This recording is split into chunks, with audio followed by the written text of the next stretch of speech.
Всем привет! Добро пожаловать ко мне на канал. Сегодня у нас будет влог. Я сейчас иду в Ханьвон. Это корейская традиционная медицина. У меня во время беременности, 3-й семестр, когда начала болеть спина, и после родов, естественно, она никуда не делась, эта боль. Продолжала болеть, поэтому решила, что надо ее лечить. И сейчас я прохожу там курс лечения. У меня уже это 2-я неделя курса идет лечение.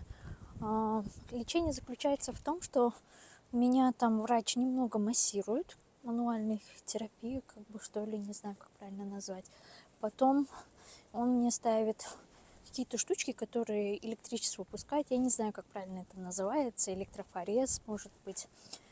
Вот. Потом идет кровопускание.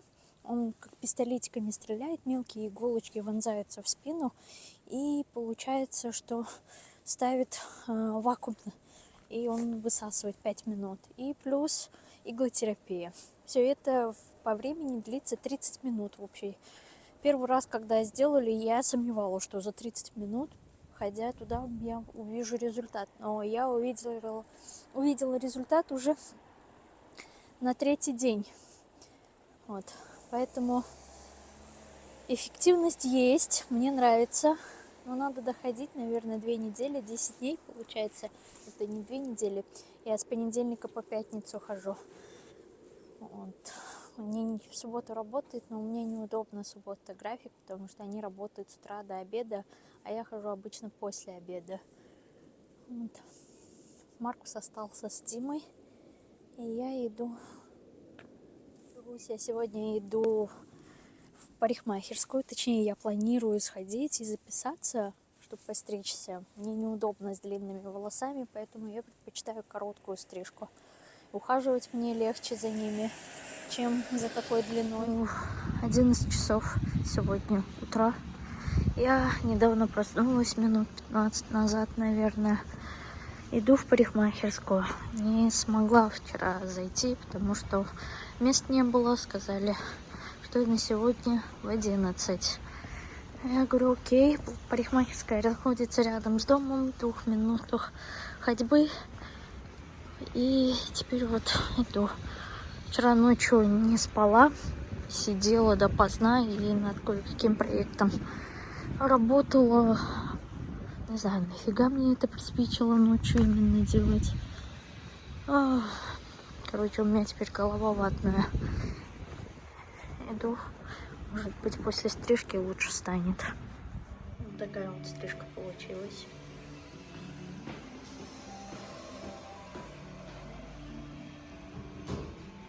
Блин, как же снять? Че ты, у кого увидел? А? Ой, улыбаешься, да? Кто это? А? Кто это? Не знаешь? Это ты? Укусик, это ты? Ай, да, Айгу. Тебе огукаешь, да? Тебе отвечают Айгу, да? Ай, да, сладкий. Аги.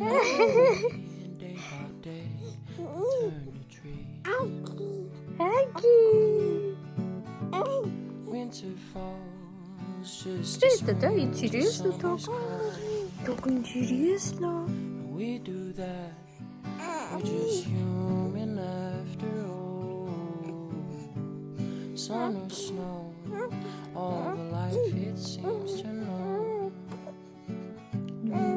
Я ходила лечить свою спину.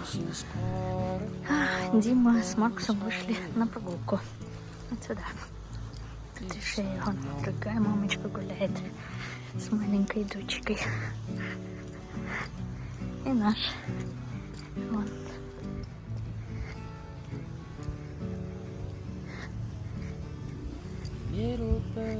Папа как мог, так и делал.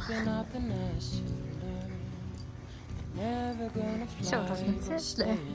Да? Какусик, папа как мог, так и одел тебя, да? Сладкий. А? Что у тебя во рту? Что ты плакал? Мама звонила, ты плакал.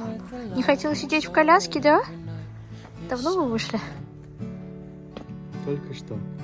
Серьезно? Ну, кажется, как будто вечность уже будет. Да? Что, пойдем погуляем? Получится, нет? Думаю, да. Да, кокозик? Домой. Ему не нравится раздеваться. А опять на ручки хочет, да? Да.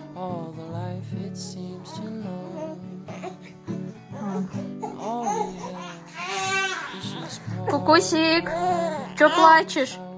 Не плачь, все хорошо. Все, ты на ручках уже. На улицу хочешь? Опять к девочке? Мы на улице с девочкой познакомились. Да? К девочке хочешь ты? Да? Папа тебя так на краю кровати уложил, да? Да? Кукусик, доброе утро. Мама тоже проснулась, да? Выспались, да? А, твой сладкий. Будешь еще спать?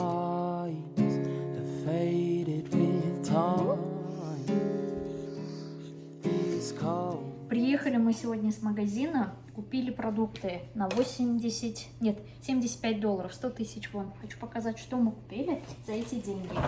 Первый у нас лоток яиц. Они нам обошлись в $5, 30 штук яиц. Дальше идут опять эти тортики, кейки, как их, не торт, а пироги морковные. Они нам очень нравятся. Замороженная курица, 3 штуки. В этом, как его, в кляре, в чесночном кляре. Ой, 4 штуки, точнее, не 3, а 4. Одну уже я готовлю. Вот. Очень удобно, так как у нас сейчас времени нету готовить. И самое быстрое это вот приготовить, закинуть что-нибудь из полуфабрикатов. Колбаса, я не знаю, какая она была, на нее цена. 10 тысяч. А, вон, 10 тысяч, говорит муж. Это сколько будет? 75? Ой, $7 50 центов. Это. Курица 2 штуки по акции тоже шли, они 10 тысяч стоили. Сейчас. Дальше еще одна сладость. Круассан с халабоном. Это гибрид апельсина и мандарина. Корея любит его. Вкусно. Мне тоже нравится. Креветки за 7,5 тысяч. Не буду я в доллары переводить. Все. Общая стоимость $75, как я и сказала. Семга, лосось, не знаю как, семейство лососевых. Вот. Потом у нас тут для пасты, готовая паста, да, получается, для спагетти. 3 штуки за 10 тысяч вон купили. Там были акции.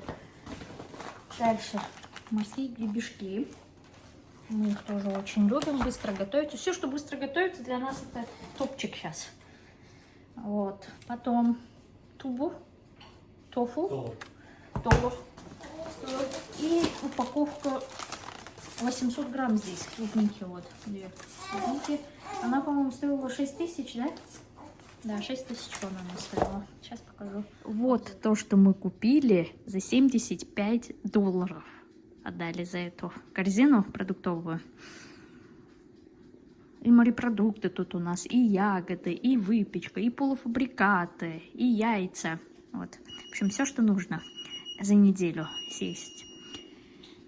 Какие у вас цены в стране? Что можно купить за $75 у вас? Больше или меньше у вас будет продуктовая корзина, чем у нас? Сколько бы вы отдали за такой набор у вас в стране? Теннисские игрушки. Да, давай, молодец какой.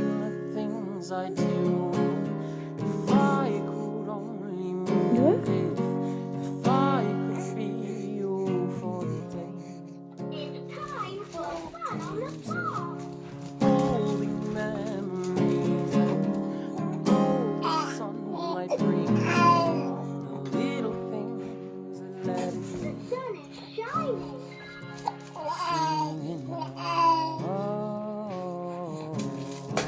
Весна уже пришла, магнолия цветет. Скоро полностью распустится. Красота. Обожаю эти цветы, они такие большие, красивые становятся, когда цветок уже зацвел. скоро сакура зацветет. Красота. Весна наступает, так приятно. Радостно на душе сразу становится. Смотрите, какой прекрасный парк находится здесь, между комплексами жилыми. Недавно обнаружила, домой пешком возвращаясь. Вот эти все деревья скоро зеленые станут, вокруг все зеленое, красивое будет. Березы растут. В Корее, кстати, березы достаточно популярны. Я смотрю, часто их вижу. Сажают, ложат на дизайн. Украшают так жилой комплекс. Этот жилой комплекс, наверное, 2010 года. И вот деревья так хорошо разрослись. Красиво все так смотрится. Здесь. Вот это, по-моему, сакура скоро зацветет. Видите, почки набухают, цветочки появляются.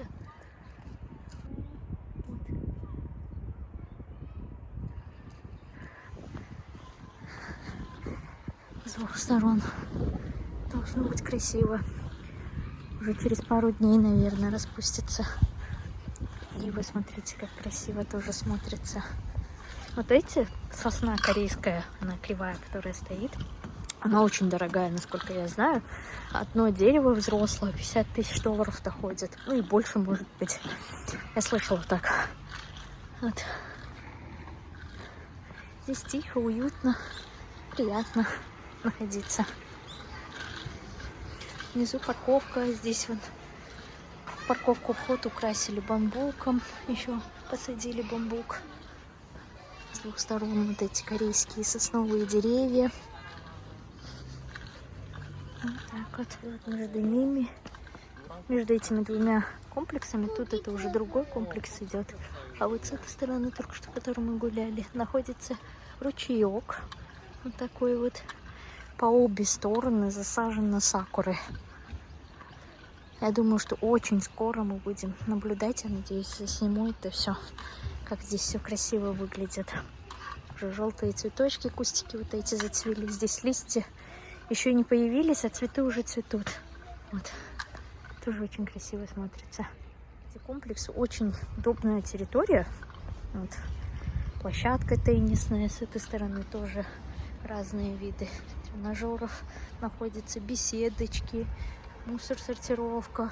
Все очень удобно. Здесь даже есть детский садик вот в этом сером здании маленьком находится. Прям никуда далеко не нужно ходить. Этот детский садик для совсем маленьких детей. Но минус этих комплексов в том, что их квадратура чаще всего 85 квадратных метров. И это плюс идет с подъездом, с балконами, с кухней. Короче, не так, как у нас там квадратура считается, когда коридоры, балконы не входят в эту квадратуру. А здесь все входит, и получается, что очень маленькие комнаты. Вот мы снимаем квартиру тоже. Кто не видел, посмотрите.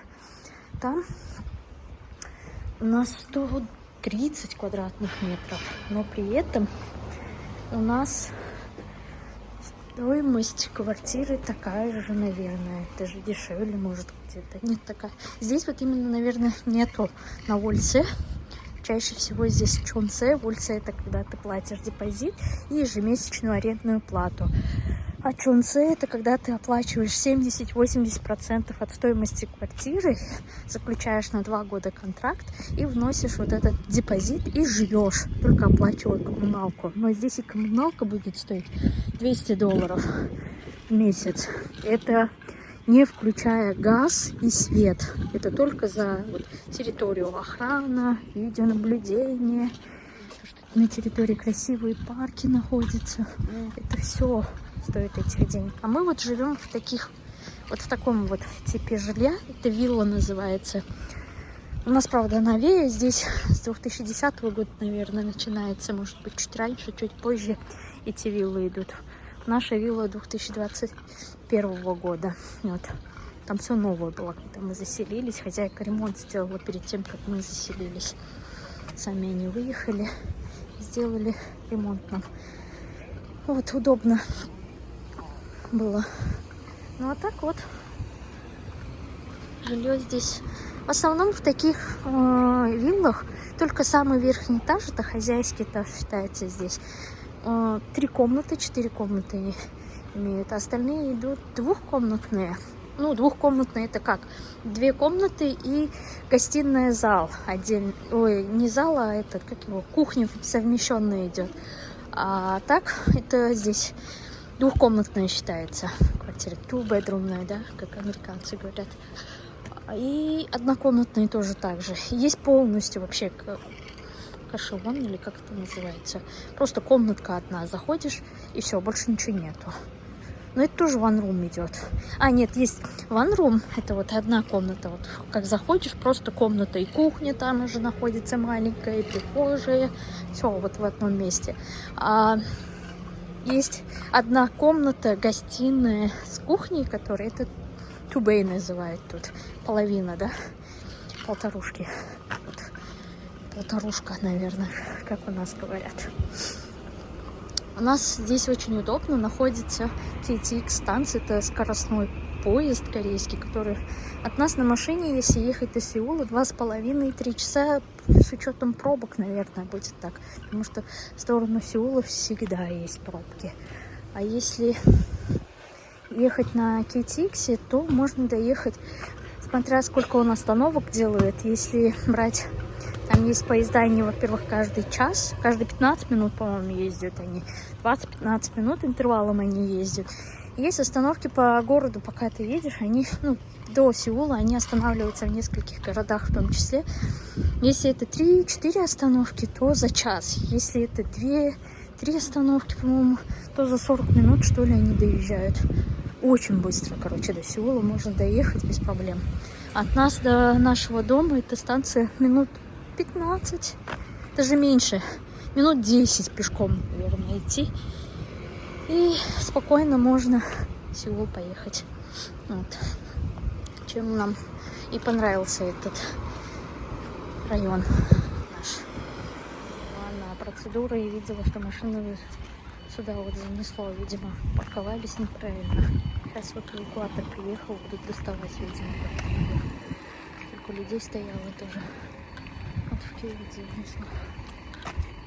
Смотрите, как сильно отличается постройка вилл. До этого, которые я показывала, виллы, это постройки 2010-х, 9-х, 8-х годов. А это уже с 2020 года, может быть, 2019 года идет постройка. И они стиль совсем уже, видите, как поменяли. Фасады другие, более современные, что ли. Те были под старину как-то сделанные, построенные. Вот такой тип мне больше нравится. Эта сторона активно застраивается. Вот эти вот пустоты. Скоро будут новые виллы. Это не купленные еще земельные участки. Они в продаже стоят. Как покупают люди, строят себе вот такие вот виллы в основном. И первый этаж чаще всего под бизнес. Вот здесь цветочный у нас магазин. Здесь дается.